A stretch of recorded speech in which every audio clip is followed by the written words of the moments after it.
So,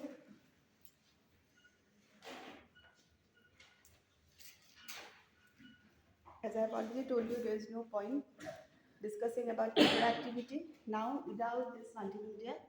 Uh, Multimedia, like slides and all, computer, you cannot even open this use box.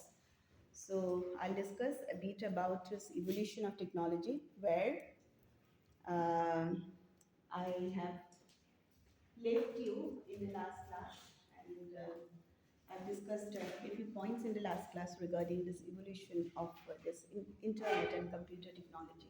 I'll get back to you regarding the assignment which is given to you on interactivity. And I'm pretty sure that you have already understood those narrative features of hypertextuality. And you also nod your head and say, yes, ma'am, okay, I've understood, and this is the features we have not understood. Okay, so when you say the narrative properties, first I'll give you a brief about this interactivity, then I'll go to evolution of internet technology. So interactivity, what you are supposed to do. Regarding interactivity, what you were supposed to do in the assignment which is being given to you. So you are supposed to take two websites. Okay, that websites may be from any domain. So when you say domain, you understand, you have an understanding of this domain. So domain name is an identification mark of an website in the network of interconnected or collection of hyperlink. So when I say identity of one particular site in the network of collected hyperlinks and hypertextual sites is what is basically domain name. When you give an address to an IT, a computer, and identify in a layman language that this is the domain of that particular computer. So you can actually take any website from any domain, or you can compare two websites from two different domains and compare it from the interactivity perspective. When I say interactivity perspective, it's very, very important to understand the interactivity first. So when you say interactivity, it is involved in the links, hyperlinks, okay, links, as well as browser. So what you get to see in the website. Okay, I'm not going to tell you about the website design because that will come later. And if I start discussing about web designing, it will be too much progress right in this short period. So after taking another two class, I'll go back to web designing. So if you look at a web, what actually comes to your mind? You go to a website. What comes to your mind? You tell me. Look at any website. There are numerous websites, millions of websites are there. So you go to any website, what comes to your mind?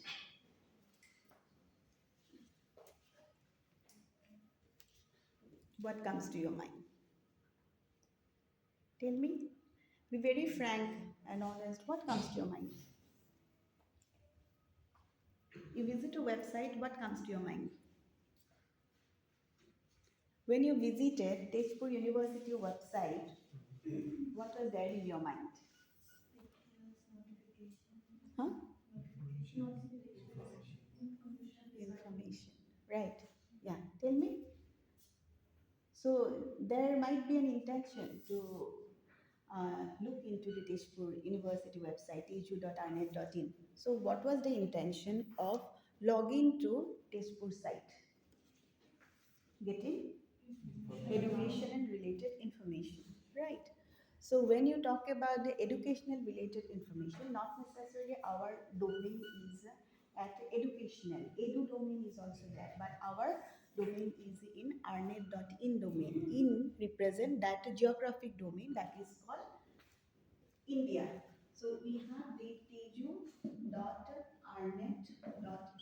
So when you visited this website, www.http slash, so when you visited this website, so your first need was want to get educational information. And educational informations are available in this Edu site. There is a site called Edu site, and ARNET site. ARNET is a ARNET Educational Research Network. Educational, Educational Research Network. In this site, normally all the educational informations are available. Also, we have that another geographic domain. So there are two kinds of domain. One is non-geographic domain, another is geographic domain. When we talk about the geographic domain, we have that in represent India. In certain domain, you will find UK, that is the domain of UK. So we also have a domain name that represents JP, that is the domain name of Japan. So this ARNET, this network is in India, that's why it represents its geographic domain. ARNET is a non-geographic domain. Like that way, you will also see there are different domains like ORG, that is an organizational domain. It will not work, I guess. There is an organizational domain, then we also have, you should keep one. No, no, do you need a marker? Huh? Do you need a marker? Yeah, I need one. So that is also we see that geographic domain is there, that non-geographic domain. Okay, this is also a geographic domain. You have non-geographic domain like ORG. You have another non-geographic domain like you have NET.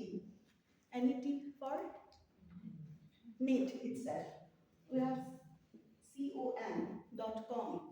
Okay, so it's very important to find what kind of information you are looking for and whether a site can serve that information need or not. Okay, so interactivity is also related to your information search. When I say it is all about being responsive, getting more and more choice of visiting website, getting information from different sources. So definitely it will adapt your choices. It will also increase your effort to look for information. It will give more responsiveness in getting the information and also create responsiveness in even finding this information. It will at the same time help you to monitor the information whether the information which you are looking is qualitative or not.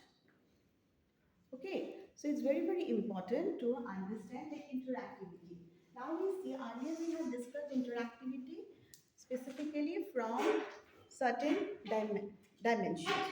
We have the navigational dimension, another dimension is adaptive and functional dimension. Those navigational, adaptive, and functional dimensions are related to hyperlinks, basically. Okay, when you talk about interactivity, you cannot even detach yourself or separate yourself from hypertextuality. So you have hypertextuality, that is another dimension which is there. So interactivity is also pretty much associated with certain features like you have say active reading, decenteredness, intertextuality, multivocality.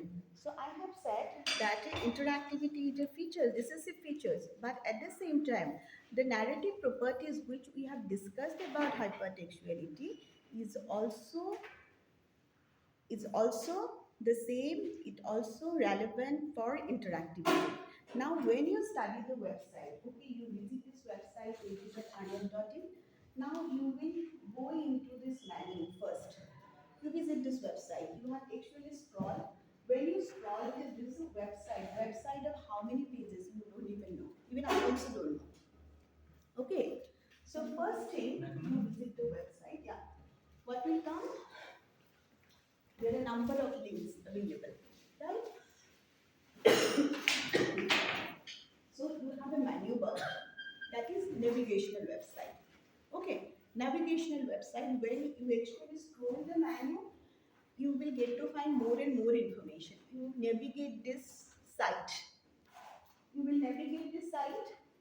You will scroll the menu bar and you will scroll bottom. In the bottom side also you will have some information about the site, when this university site was created, who developed the site, all this information is there. Okay, so you get, yeah, you get to know about that site, when the site was created, okay, and what was there in the site, and who developed this site, is powered by whom, like that way you will get to find in the footer section of the site. So in one side you have a header section, in the same side you also have a footer section. Okay, and when you scroll it, suppose I cannot have that, like that, computer, and that's why it's very difficult to show you. So if you go to see this particular site, okay, suppose you have this site, then you have this menu button. It's not even supporting me to show your. I told one of your friend to this number. So here you get to see different menus, and you scroll down.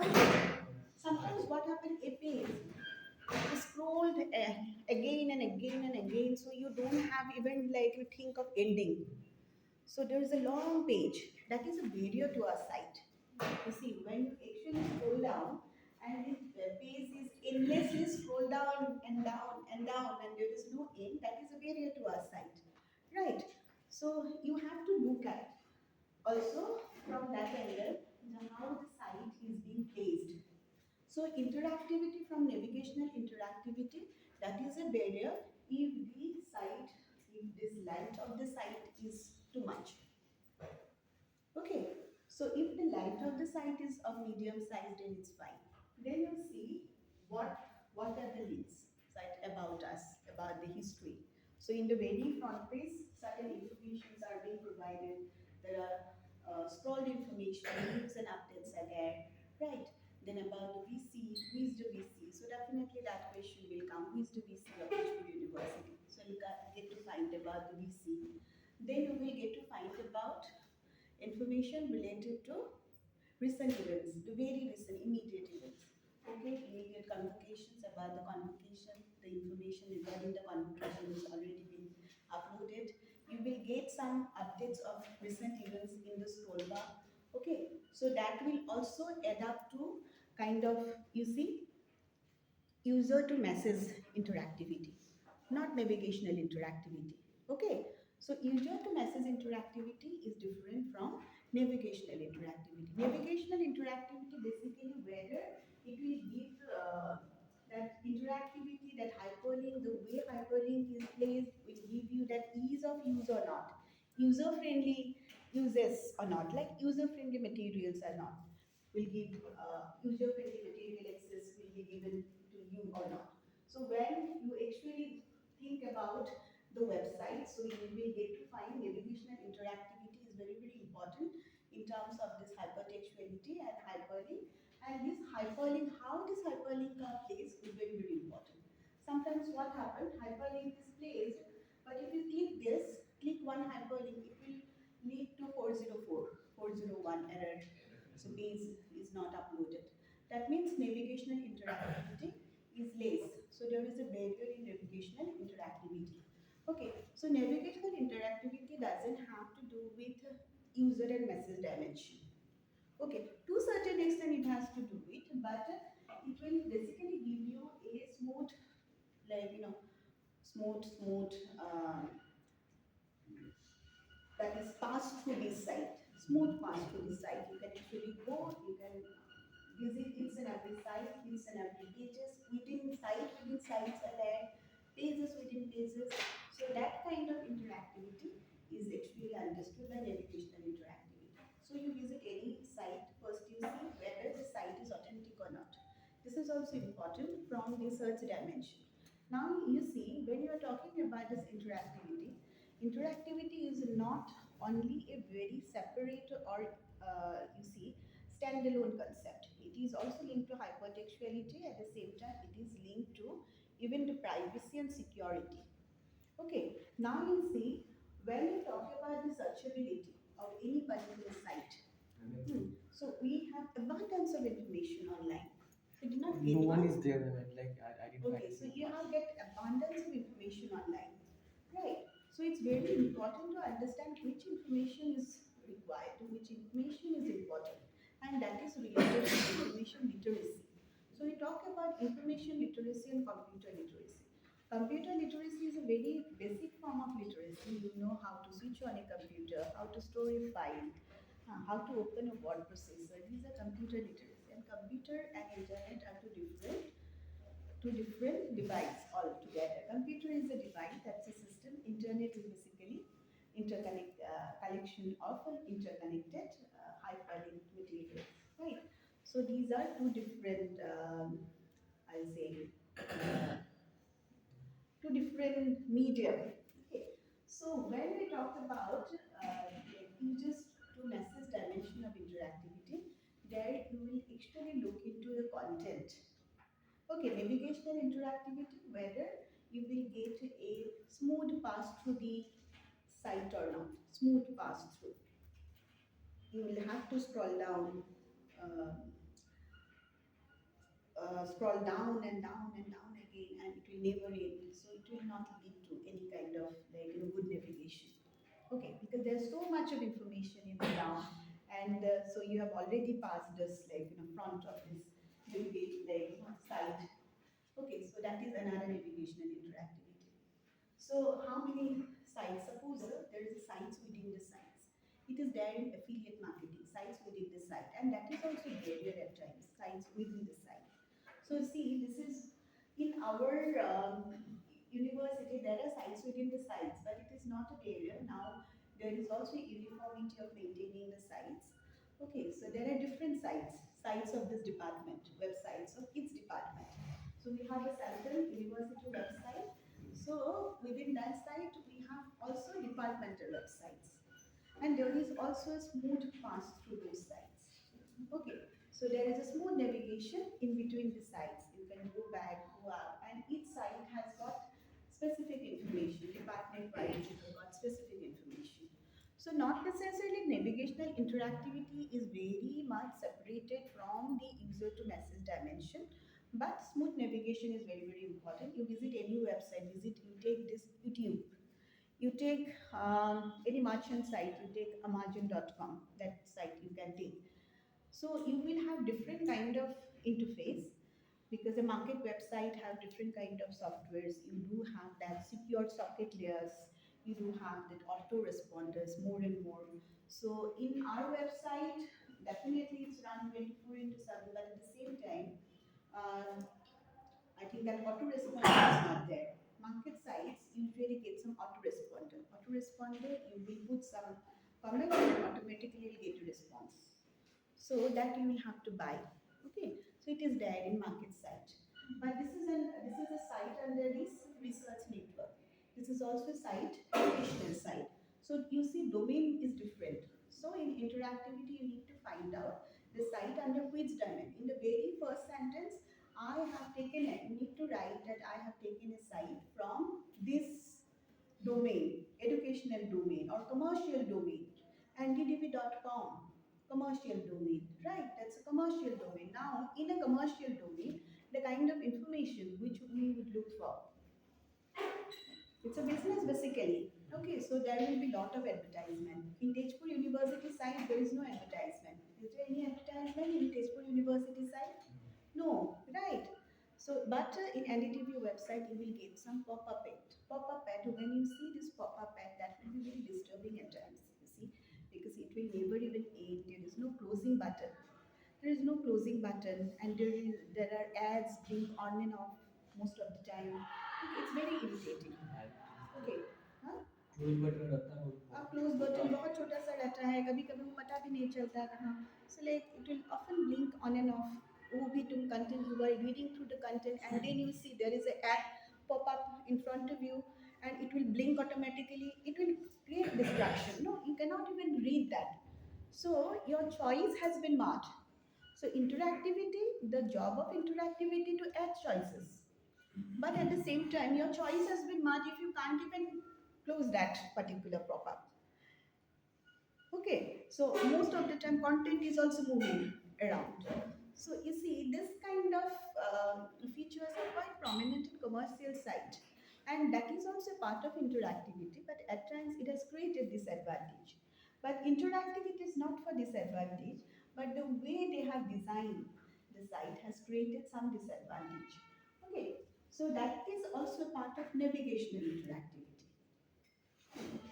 Okay, so when you talk about navigational interactivity, take a site, how their content and that design parity, like the look of the site is also very important. Color is too intense color, pop up. So like you that is a very kind of pompous design is there. So is not suiting to your eyes. Okay, so but at times you see in educational site we go for a kind of moderate color. Commercial site they can use color as per the the the, the motto or profit whatever motto, or like they do have a like that what it is called this aim and the goal of the site. Okay, so that is important. Okay, so after that, what we look into this functional interactivity. Functional interactivity is important because it will create a response between user and user. Okay, user, when I say user, see user who has created the website is also user basically. Okay, who has created the website is also a user. So when we discuss about this interactivity, we look into user to user dimension, user to user, user to message, user to message. These are also some of the dimension. User to user, user to message, user to message. Okay, user to user, basically you have created a site and you have shared that site link with me. I have visited the site. So I'll look for it. I'll also give a feedback, but I'll look for whether there is a functional link available in your site or not. Functional link, whether I can email, whether there is an autoresponder mail. I can put a mail regarding the look, regarding the information you have provided. So okay, there is search field is there. Most of the sites has got a search field where you can actually put your address and then you can pay to the destined person. Okay, but you are also user here because you are selling your site, and this is called the network effect. When we are talking about this user dimension of interactivity, we are also talking about network effect. So actually, in network, in internet, there is no owner and you see consumer.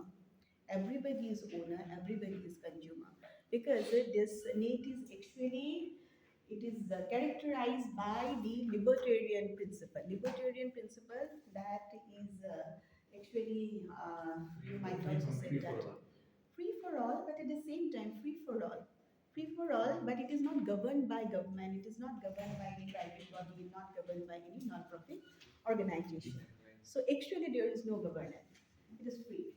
So that libertarian principle, Lake is driven by the libertarian principle, and it will also help you to achieve that interactivity. The first one is navigational interactivity. Then second, we will look into the functional interactivity, so that there is a provision of emailing, provision of putting up a feedback, or any kind of autoresponder facilities there, and even if autoresponder is not necessary, it is a computer generated response, but again it is a response. Response is a response, so it is there. So that is related to functional interactivity. When pop-ups will come Pop-up, when pop-up will come, this is a barrier basically. This is not an interactivity. Okay, so pop-up is a barrier. This advertising is there, so there are a number of advertising which are posted in one particular commercial site will not be a part of interactivity at all, but it will be a barrier to interactivity. So it's very, very important also to study the barriers of interactivity in one particular site. Huh. But it is very specific to that site. Suppose in an educational sites, you won't have any advertising. But in a commercial site, definitely you will have advertising because that's the one way to earn revenue, right? So that is one thing.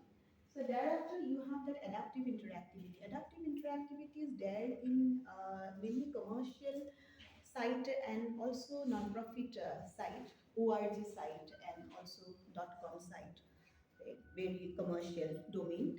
You will get to see that adaptive interactivity. News website, you will see In SMS news website also, there is a provision of amplifying the content. Okay, so that is an adaptive interactivity. So I have difficulty in eyesight, so I have a provision of amplifying the content, what is there.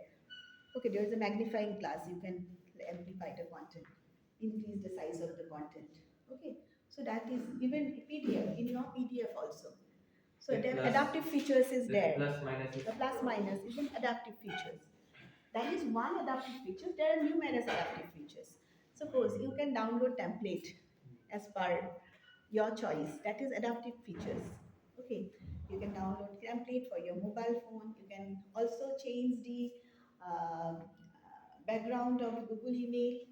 Okay, change the background of WhatsApp email. Nowadays there are templates available. Those are adaptive features. Okay, so if these provisions are there or not, adaptive provisions are there. You can amplify the content, plus, minus, or whatever, suiting to your needs, or you can download, you can adjust according to your, like, eyesight, according to your mood. You can also change the template. These are some of the adaptive features which are there in one particular, site. Okay, so these features you are supposed to study. Now you see whether it has generated some active reading or not. Active reading, if you go to even some educational site has incorporated blog. Okay, incorporated blog. Earlier, our students have designed a blog. So blog is not a blog. Our site was designed by student only.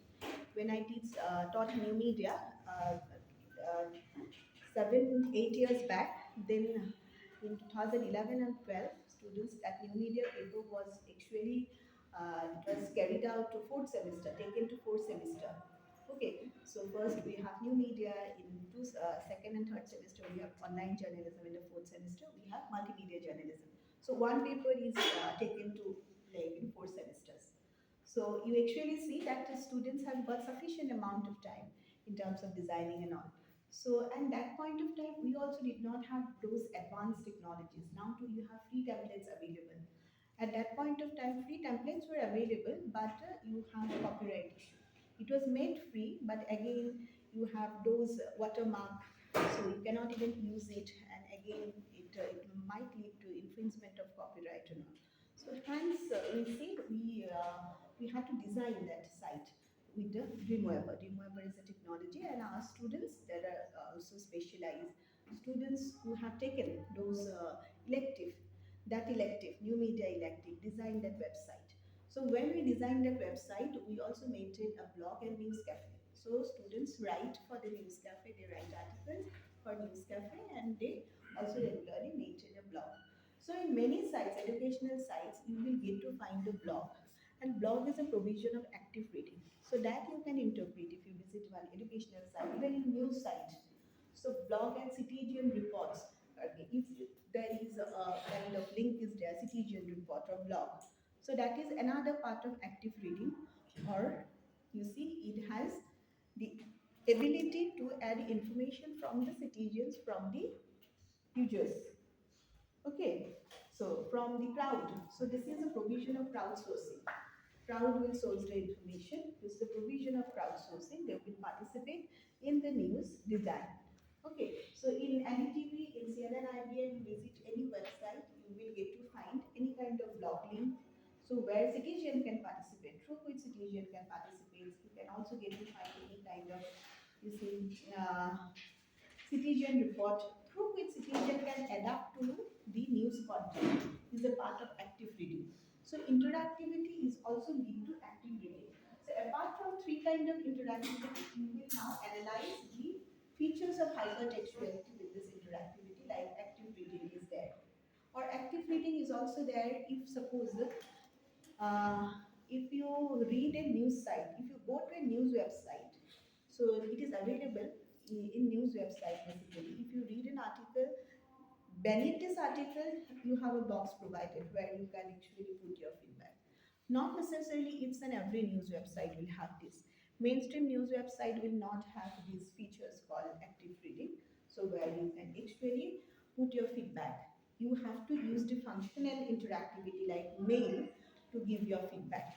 But there are also some of the sites which our blog specific site where you get to find that active reading. But you see, there are some site definitely you will find some of them you need to go through. You need to surf the net. You will find some site where active reading features is there, where you get to find an article, and beneath this article there is a box where you can put the feedback. Okay, or also what that functional interactivity is always there. So in our department, functional interactivity, we have created like contact us. You can phone numbers are given. This is a kind of functional interactivity. Phone numbers are given. You can call to Borasa. You can call to respective faculty members. So you can also mail to them. So this is a functional interactivity. But limited functional interactivity has been provided, not like very efficient functional interactivity. We do not have autoresponder or a feedback system is not provided, but definitely we have a feedback provision that is offline, not online. Okay, so or also there in certain sites their chat provision is there. So, Okay, ma'am, chat active, provision. active reading has feedback.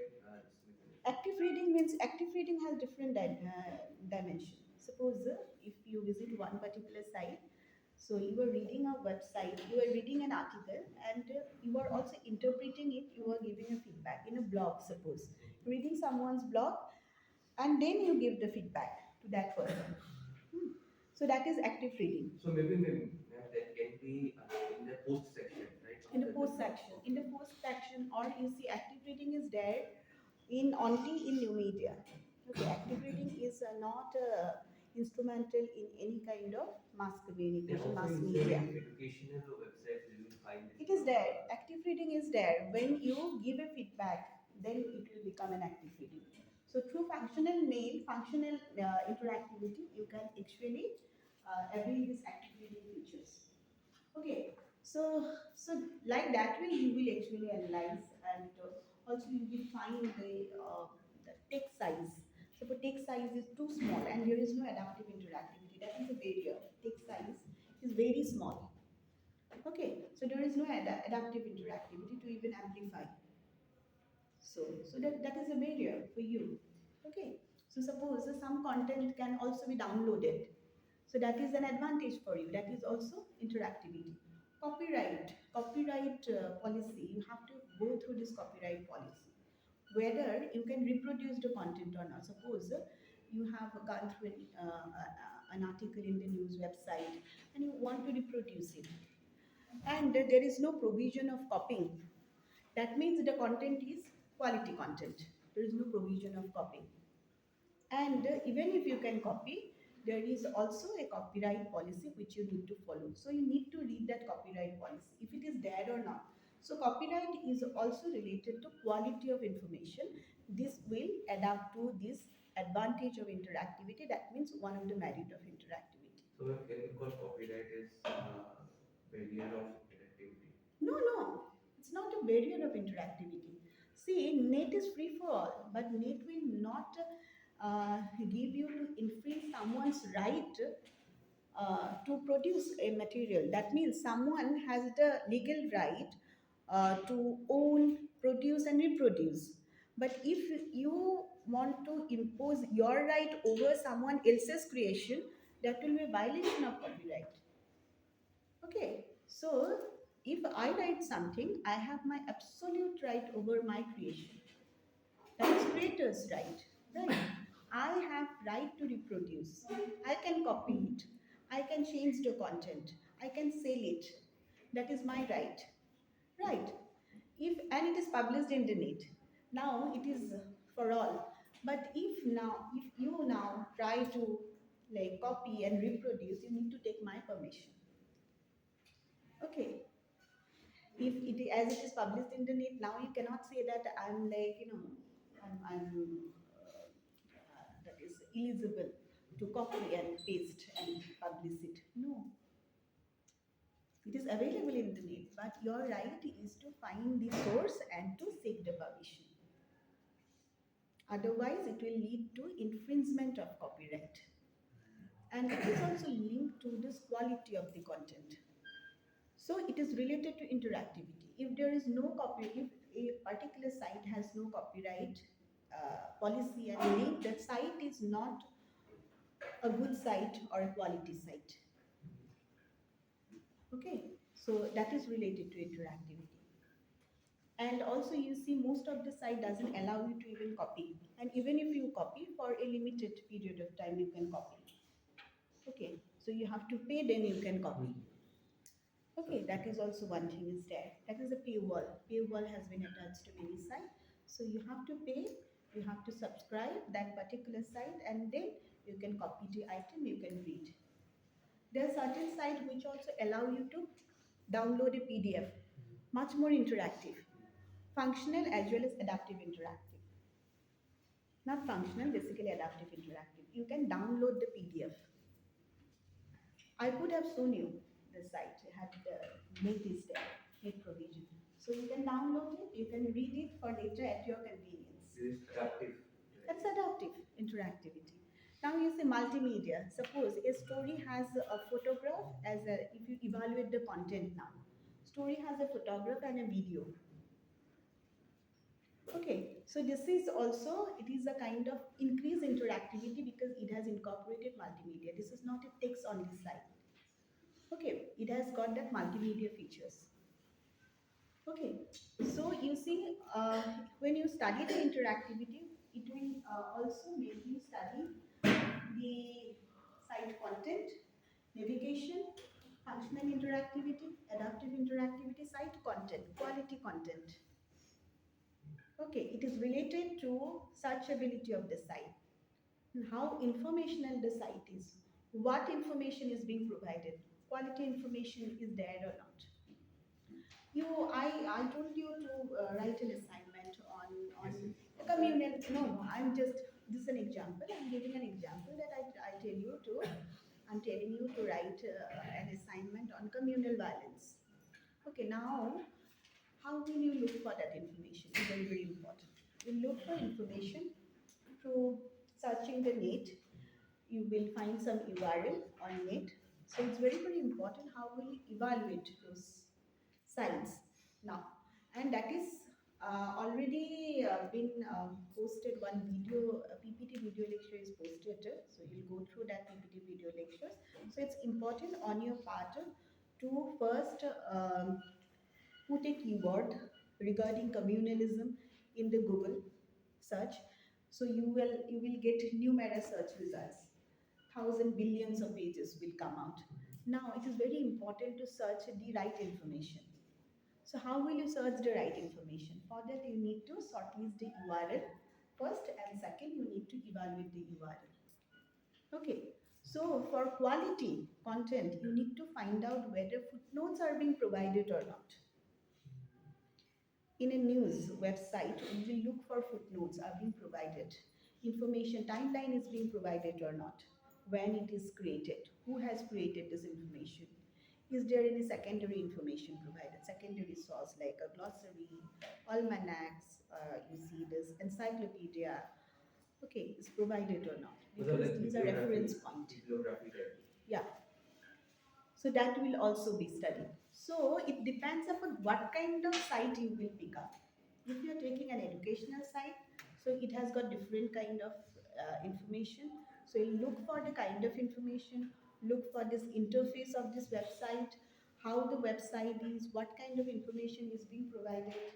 Then there is also provision of functional interactivity, adaptive interactivity. So whether it has given you this recent updates, more updates. So you need to study the content also. So it is not possible for you to study the content of each and every page. So study the content of the home page, front page, and you take one or two more pages. Then you compare.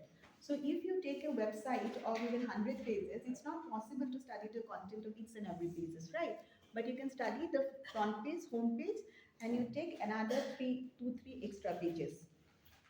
Okay, content of that pages can be studied, like the story placement, placement of the story. If you are taking a news website, whether there is a sidebar provided to highlight some of the information, if there is a feedback provisions, whether there is a subheadings or not, whether there is a multimedia attached to it. Okay, if there is any clickable alternative, you can click to, okay, click to, that will lead to different version of the story from the same perspective even. Okay, that will take you to a different story on the similar issue. So that you can find out. That will increase more and more interactivity and active reading.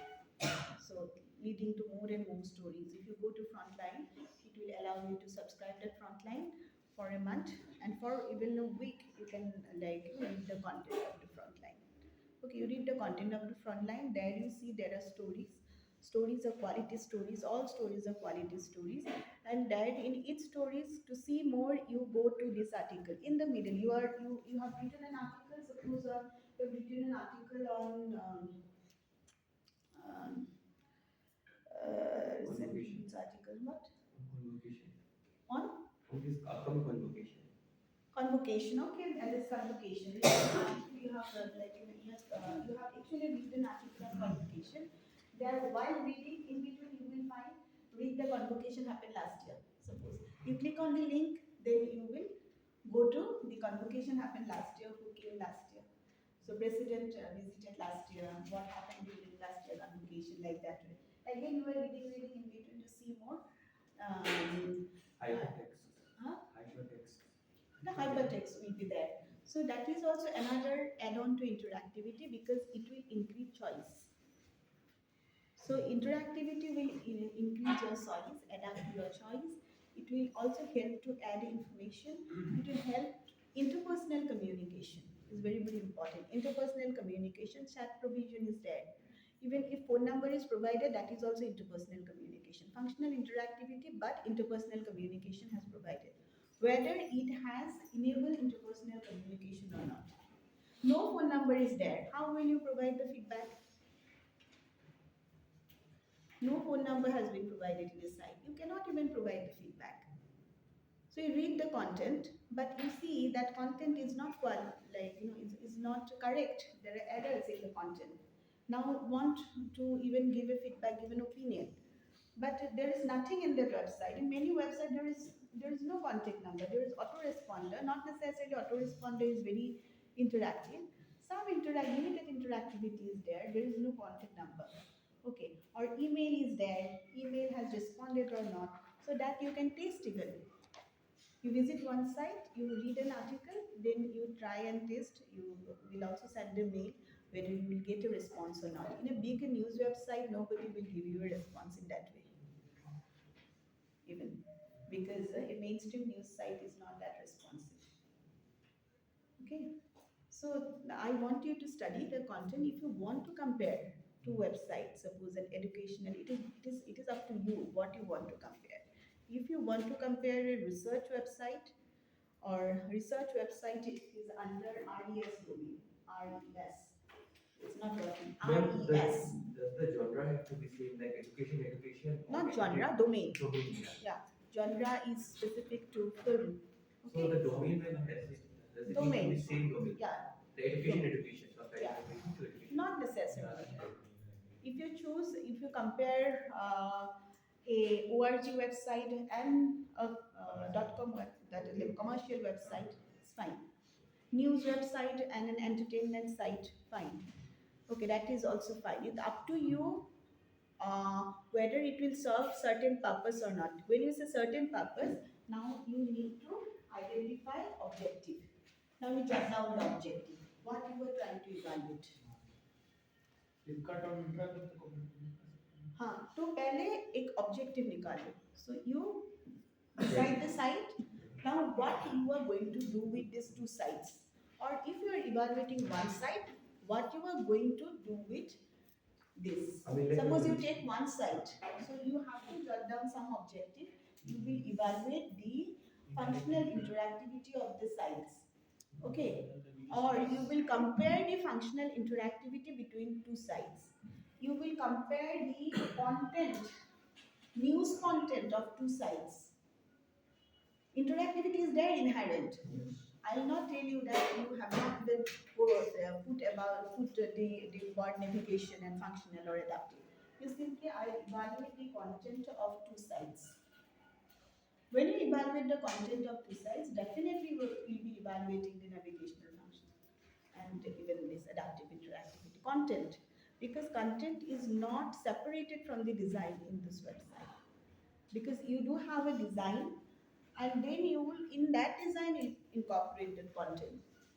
Okay, so here for print content is separated from the design, but for website it is not that separated. Okay, so evaluate the content of the two websites, two newspaper website or front page of the newspaper website, like that. So we have to mention the content as well. You would in that first objective you take one side, two side, three sides. It's up to you. You first mention that these are the objectives which I will have to fulfill. These are the objective of my study. So you will study two sides, you will study three sides, you will study one side. First, you need to have a goal and objective. One objective, two objective, three objective, or five objectives you might have. Jot down those objectives. Then you will, when you evaluate, then you try to find out whether first objective is being fulfilled, second objective is being fulfilled. Objective number one may be to evaluate the navigational interactivity between these two sites, or with of navigational interactivity of the site.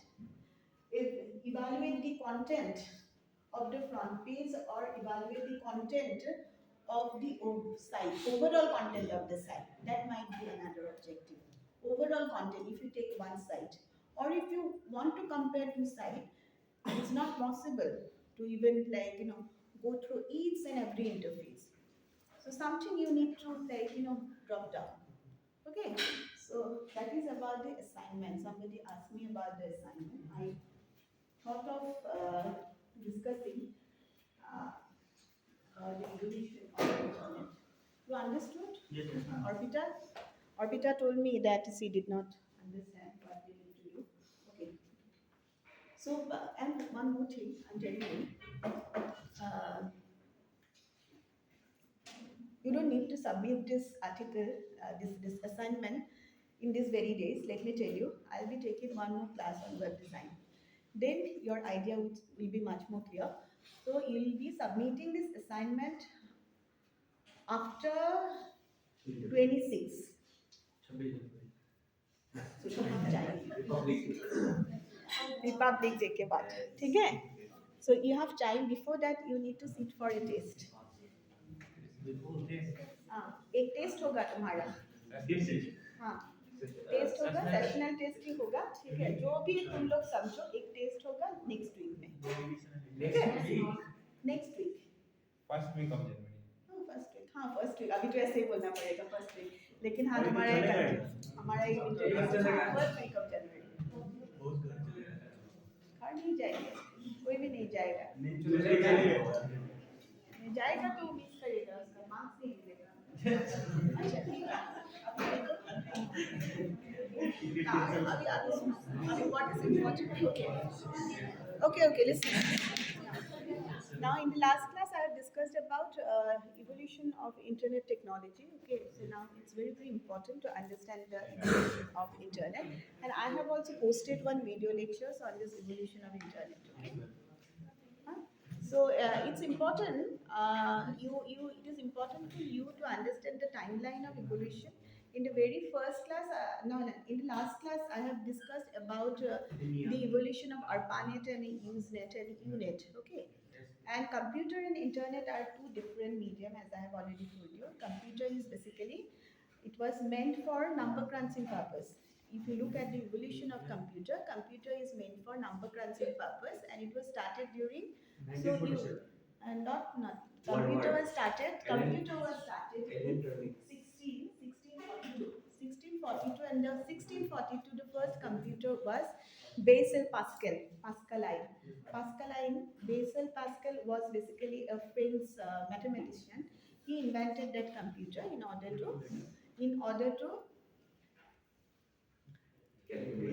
calculate. That is Pascaline.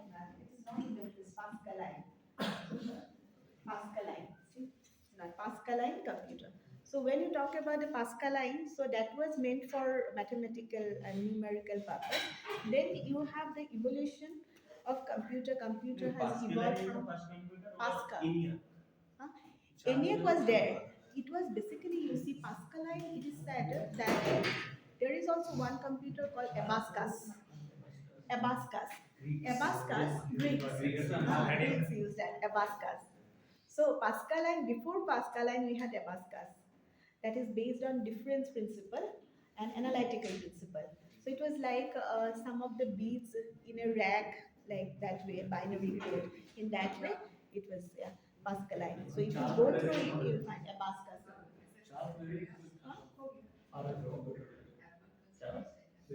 No. So you said Basil Pascal. Pascal, French mathematician, was there, 1642. And then we have ENIAC. ENIAC was the first electronic computer. First electronic computer was the ENIAC, electronic numeric integrator and calculator. So that was the first computer which was made by J. Presper Eckert. J. Presper, P-R-E-S-P-E-R, Presper Eckert. I cannot even write down C-K-E-R-T, Eckert. You write down. So this J. Presper Eckert was the, and John Mauchly. Okay, that is also there. Okay. No, but it's important to understand the spelling also, you know.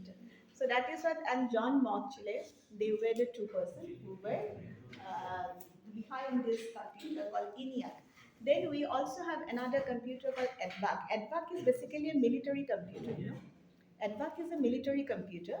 So that's an army computer that came in 1947. ENIAC came in 1945. That was electronic numeric, integrated and calculator, and that was designed by two professors of Moore University. Moore University, and you see it actually used consumed 150 kilowatt power, and that's why you see this whole city of Philadelphia got dimmed when that computer was on. Okay, then thereafter we have this this is called you have EDVAC. EDVAC was a military computer. It was designed by the Moore University again, along with that US Defense Office. So EDVAC was basically based on the principle of store program. Store program was designed by John Newman. Means storing the data for flow, smooth operation and free flow of operation during that war. And then we have UNIVAC computer. UNIVAC is the first digital computer. UNIVAC, universal, that is EDVAC. One is ENIAC. It will not be ENIAC, then you have UNIVAC. UNIVAC, UNVAC. UNIVAC. Okay. UNIVAC is the first digital computer. Okay. UNIVAC. Universal Automatic Computer. Okay. That was the first digital computer that came. And when you talk about this computer, it is important to understand because it has got some characteristics because of which it is different from even the human brain. We talk the computer brain is always different from human brain because of the versatility, because of the diligence. These are some of the factors that will make computer different from human brain. Suppose you have that versatility. Versatile, it can perform multiple tasks at a time. Okay, if that task is also uh, interpreted in terms of a logical sequence. So every task has to be reduced to a logical sequence, then a computer can perform. Okay, so you have that called that diligence and versatility in computer, which like usually human being doesn't have. Diligence is there, but we cannot even perform hundred thousands of tasks at a time, right? But computer can perform a routine task if the task is reduced and relegated to a numerical way or logical sequence. It can perform the task. Main task of the computer is to transfer this data within that CPU region, and also you see to perform some arithmetic operation, to perform some of the memory operation, and also to to exchange information, transmit information via the input-output device. So like that way, we usually understand the computer. And also you see, it has provided, it can provide immediate and fast information and accurate information. Accurate information in the sense that it actually provides more accurate information than a human being, like human minds. Okay? That errorless information. The whatever limited error may occur in a computer, that is all due to the human, mind involved in operating the computer, in designing the computer. But computer usually carry less inaccurate operation or data. So because of this immediacy, because of the fastness, because of diligence, because of the versatility, because of storage capacity, computer has actually made a distinction over human minds and human brain. Now you see, when we talk about this internet, internet is a network of, in the last class also I have told you that it is also a network of collection of databases and hyperlink and hypertextual documents, right? So across the web. Now, when you say www, that came, you know the person behind www? Tim Berners-Lee. Tim Berners-Lee. Yeah, Tim Berners-Lee. He was the one behind this www, so that the World Wide Web. So it was also a collection of numerous documents, databases across different servers around. Okay, so it is basically a distributed database based on the scalability. Scalability happens to be one principle of internet, right? So it's a scalable database, distributed databases across different servers. So it is based on the client server technology or mechanism. Client server means each and every computer, like is the basically a client, and there is a server from which it asks that information. Server will serve the purpose of the client. Suppose we also have a server. Community center has a server, so our computers are client. So we actually seek for information, and server will serve us that information. Okay, so this client server mechanism is one of the mechanisms which has characterized the computer. And as I've already told you, if you discuss the timeline, it's a very, very important. Computer timeline is different from this internet. Internet computer came in, Abascus came in long back. January 1642, that was the computer, that Pascaline came up in. Then electronic computer came in 1945. Then 1947, we have that ADVAC, right? Then also we have UNIVAC 1952 or 50. In UNIVAC 1950 or 52, we have that digital computer came in. But in terms of this, you see, internet, we have a timeline that was started after Cold War. 79. That was 79. That is 79. also. The first one is 79. 69. Then 79. 69. 69. That is ARPANET. ARPANET came in. Many people said that it was during 1957. ARPANET was created during 1957. It is also said. So 57 it was started, and then we talk about this 79. We have that Usenet. Usenet is a poor man's ARPANET. It was started, and by 1989 we have that www. That was the first generation of web, that is called this web 1.0 was started. Web 1.0 has less features than web 2.0. So we are talking about web 2.0 because it is much more participatory. It has got a different kind of architectures altogether. So it has got the architecture of participation. It has got a data on a peak scale. It has also got a linked, Metaverse is web 3.0 or 2.0?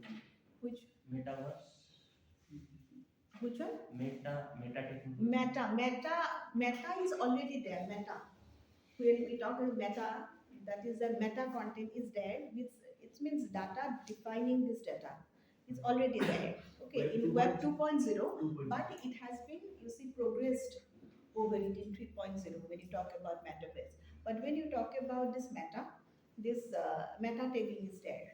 Okay, that data defining this data. We talk about RSS. This is a part of Web 2.0. RSS, that is Rich Site Summary. It's a part of Web 2.0. It is there through which we can have a specific delivery of content. So we are talking about blog now. Blog is a part of Web 2.0. Wiki is a part of Web 2.0 because these technologies are nowadays much more collaborative and informative. Right. So Web 2.0 made the whole web much more participatory, collaborative, as well as informative. So earlier we have a static web page. So Netscape has one identity like a browser. Now you see we have a Netscape versus Google. Google has multiple identity. Google is not simply a browser also. Google also have different platforms, right? So you need to understand how Web 2.0 has actually um, elevate the scale and distribution of data. So it's very, very important. It has elevated, it has lifted the distribution of data, and it has created that network effect. Network effect, more and more people will join, the size of network will grow, and the size of product and service will also increase, as well as value will also increase. More and more people will use it. Suppose it also said that in a network Facebook, if you join, it will not benefit you.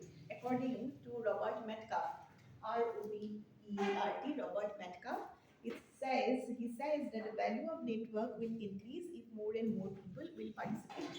So more and more people will participate, value of the network will increase, it will benefit you, benefit you that you will also be connecting yourself with hundreds of others, and one document will also be shared with hundreds of others. At the same time, hundreds of others will also get one edition. It will become 200, or like if there are 100 members, one member is enough, it will become like 101. Like that way, it will also benefit to the existing group of users.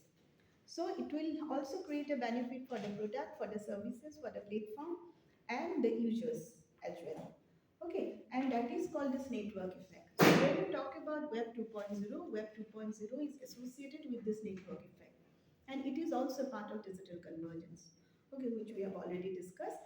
So that has happened during 1995 when we have actually blog. Okay, so blog is a particular, like,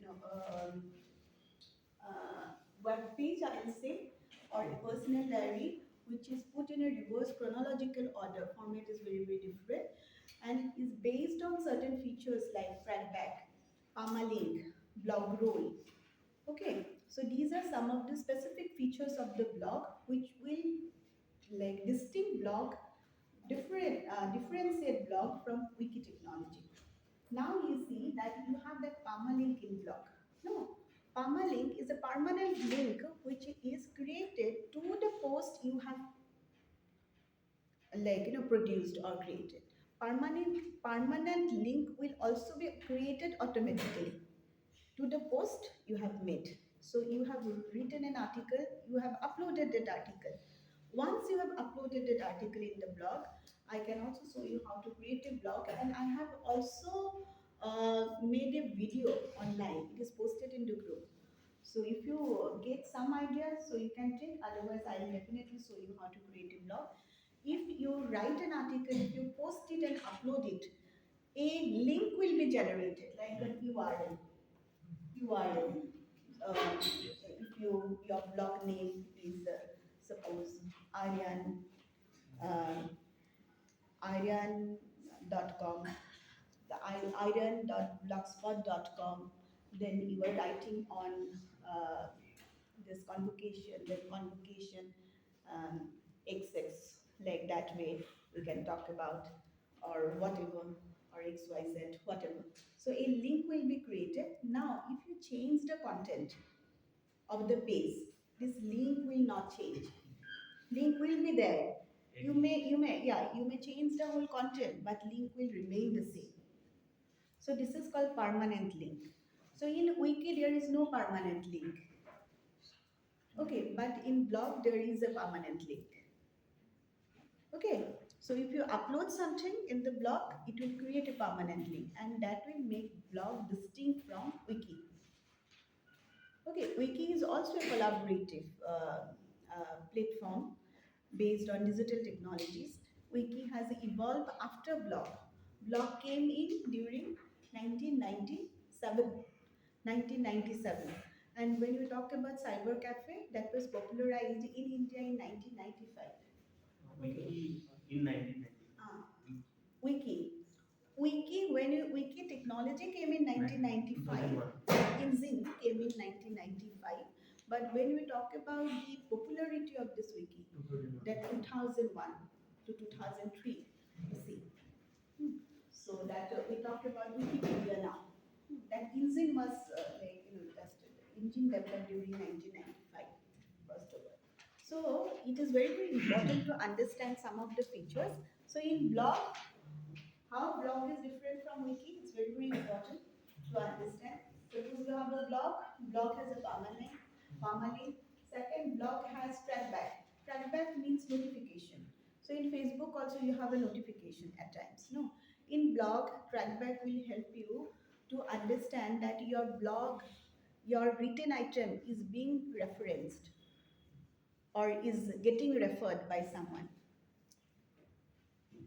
Okay, so you have written it, you will get a notification. That is called trackback.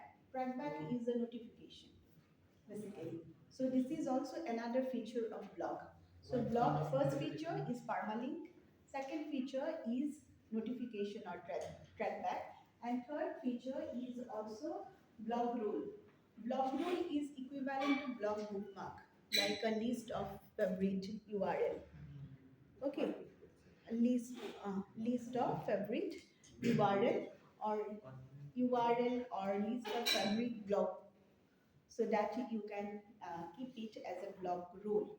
So these are some of the features that will make a blog distinct from wiki.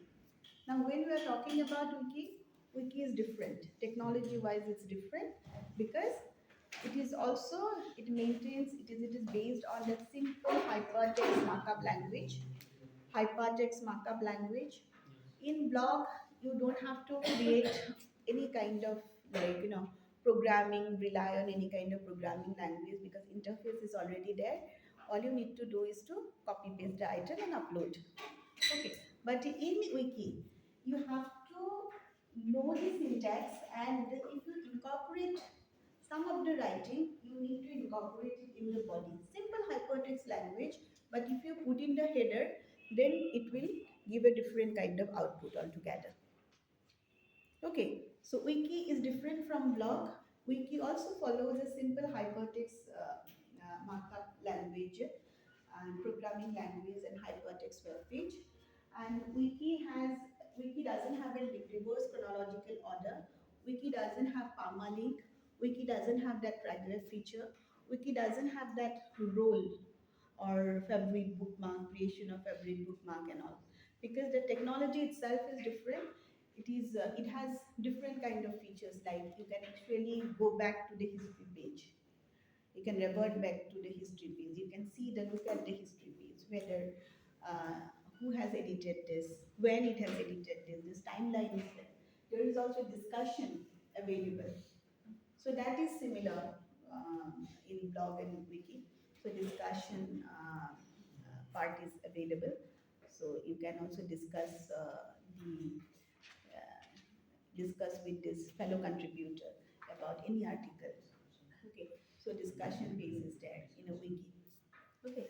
So that discussion base is there in this wiki, and also there is a cumulative incremental knowledge, which is not a part of blog in this. Cumulative incremental knowledge is that, like knowledge has been shared, it is based on harnessing the power of the crowd.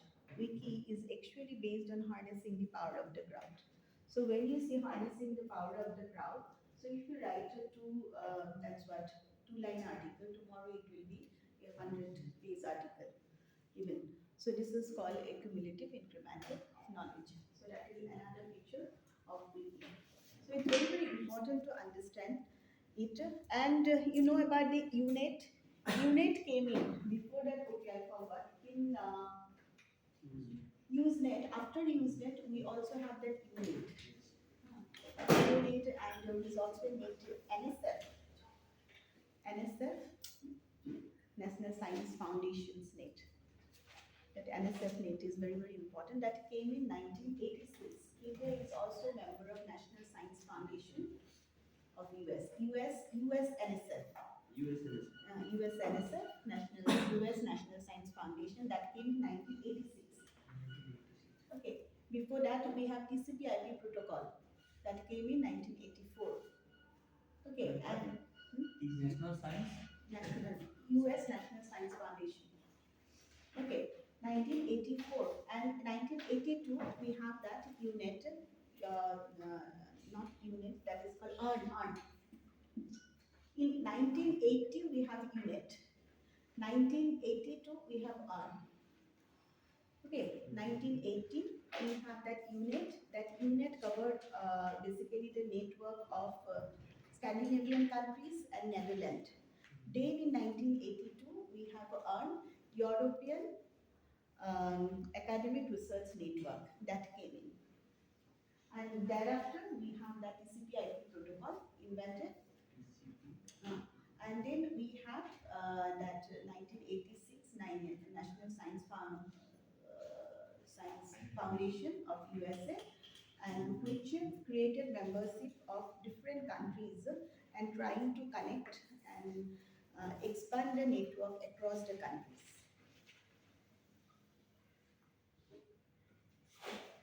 Okay, so this is important regarding the evolution. We also have evolution of the chat at different period during that period of time. And these servers are there. These servers are different from chat. And then discussion groups are different. News groups came in.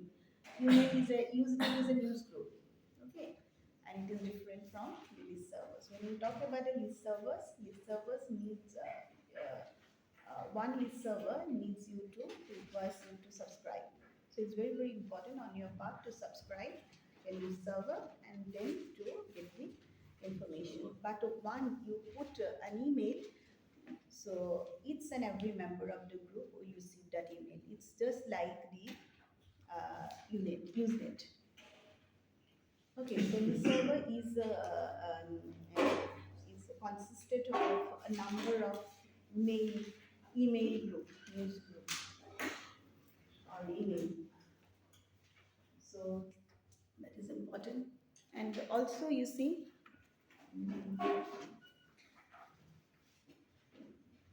Ma'am, yeah, the content, the e-content that is available on the web, like you do have certain web content.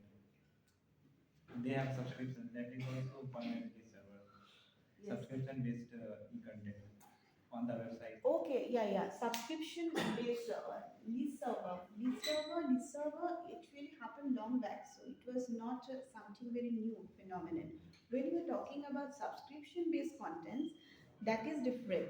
Nowadays we do have subscription based content, and that concept is related to paywall.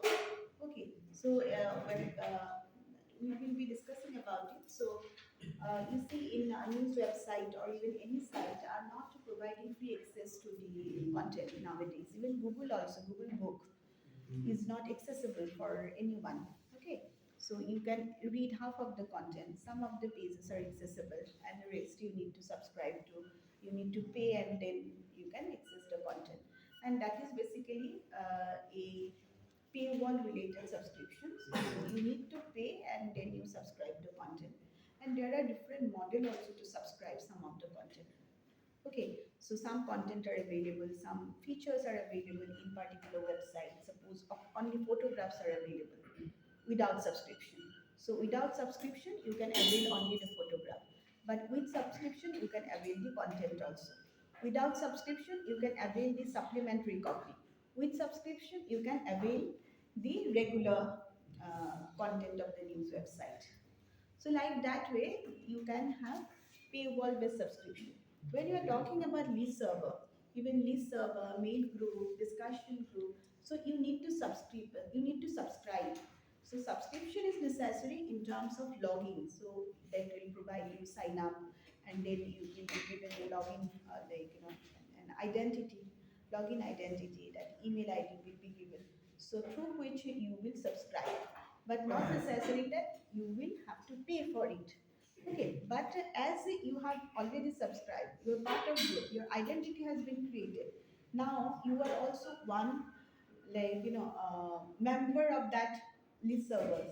So any kind of mail which will be posted in the group will also be received by you, and if you post something will also be visible to each and everyone in that particular group.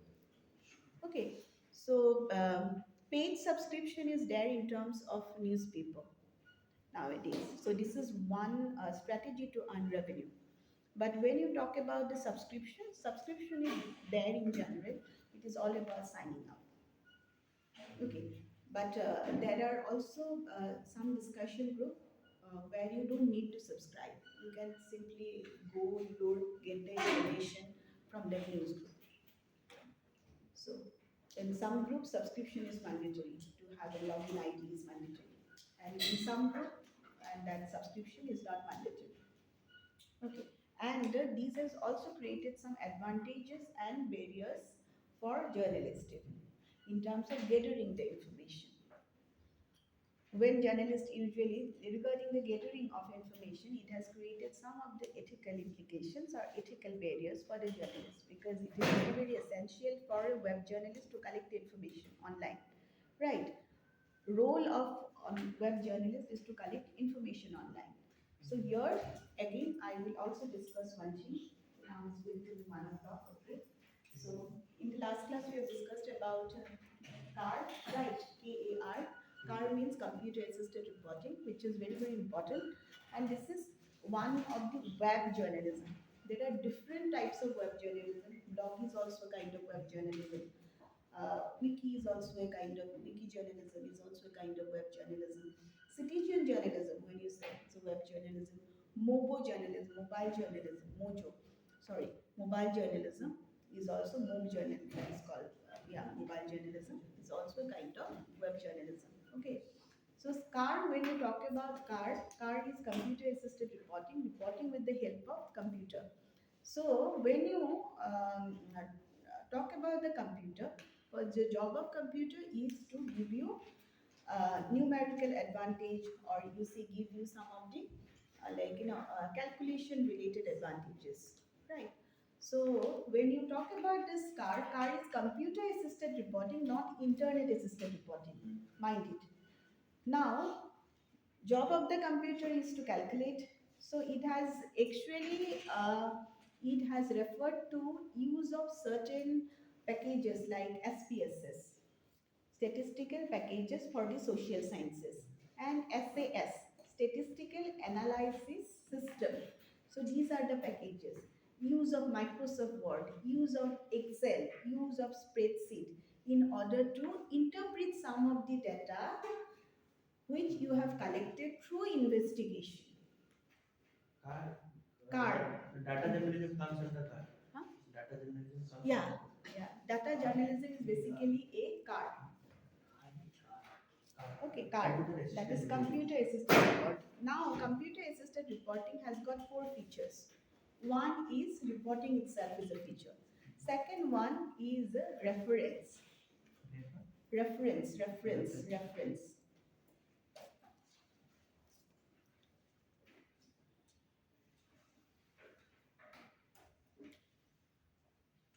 Third one is rendezvous spot. What? Rendezvous spot. Place. Rendezvous. Place. RENDES. Place to meet, right? Huh? Somewhere to meet. Right. Yeah, somewhere to meet. Yeah. Rendezvous. RENDESVOUS. Rendezvous spot. So, and there is one more I forgot. What was the first one? That is reporting. Reporting, reference, rendezvous spot, and there is one more. I forgot the last one. I forgot. So these are So when you talk about this reporting is how will you report, how will you investigate, how will you search is very very important. Computer assisted reporting. So here you need to know how to search. So how to search. So on the basis of meta searching, keyword based searching, concept based searching is very very important, which I have already discussed. There are different kind of search engine also available. Okay, so you need to have a proper idea of search engine. There is legal search engine to find out legal information. There is also Keith search engine to give information related to Keiths. And there is also blog search engine which will give information available in different blog. Okay, there is concept based search.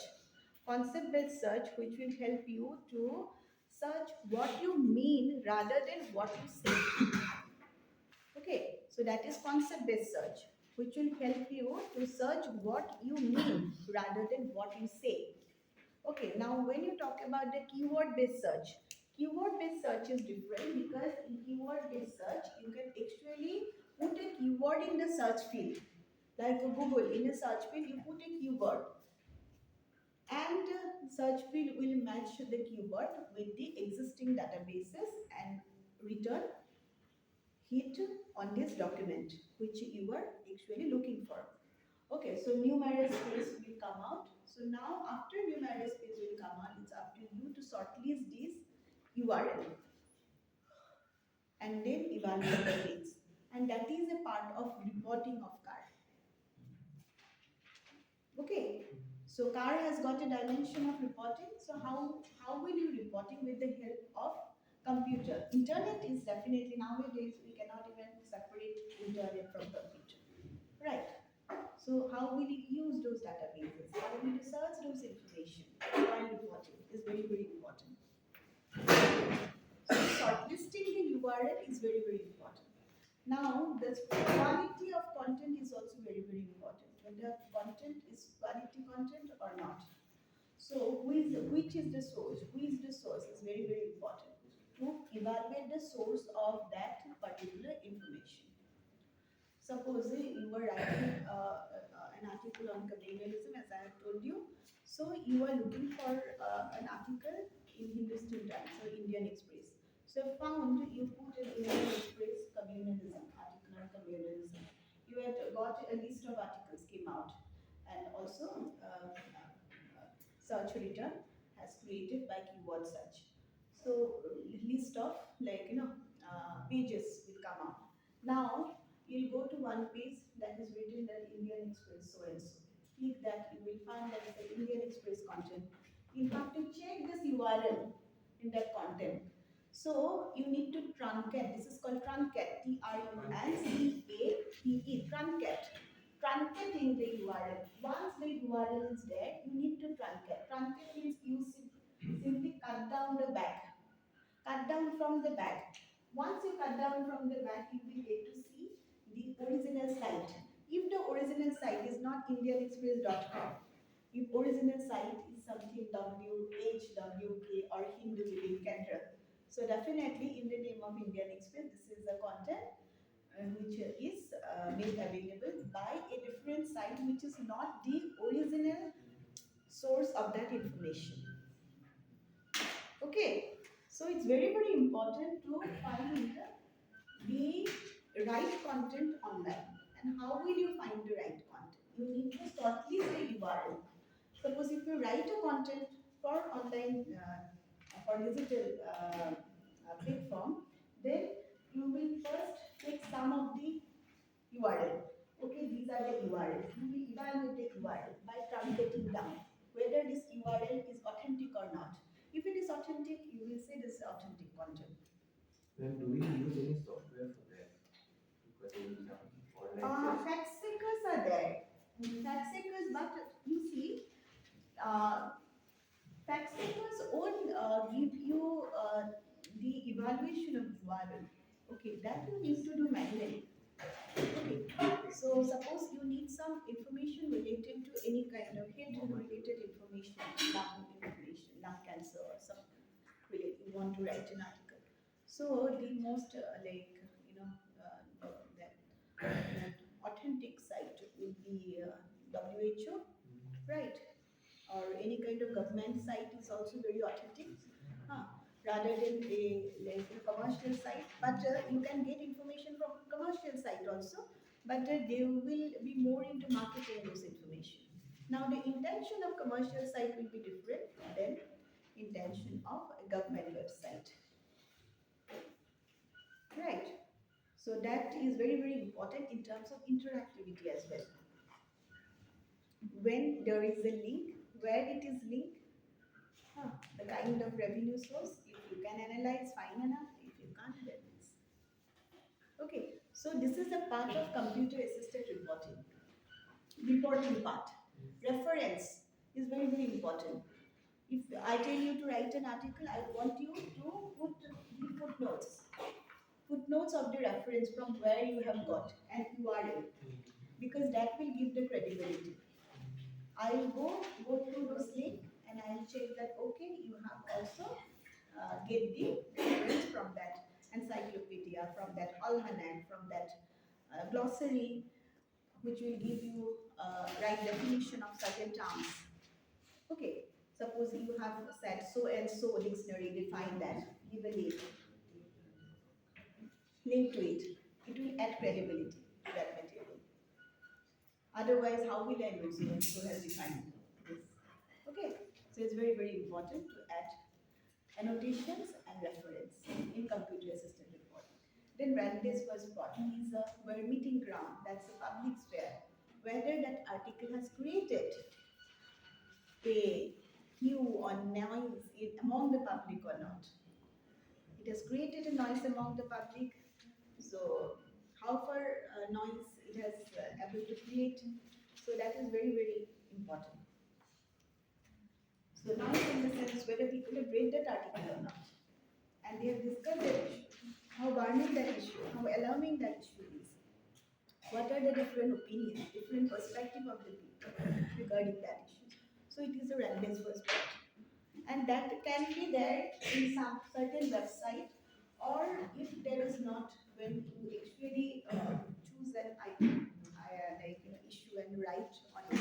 So you can also put other link. So if you want to read more, you can go through this very link, and you can create own Randes bot. Okay, like that. Okay, this is for today.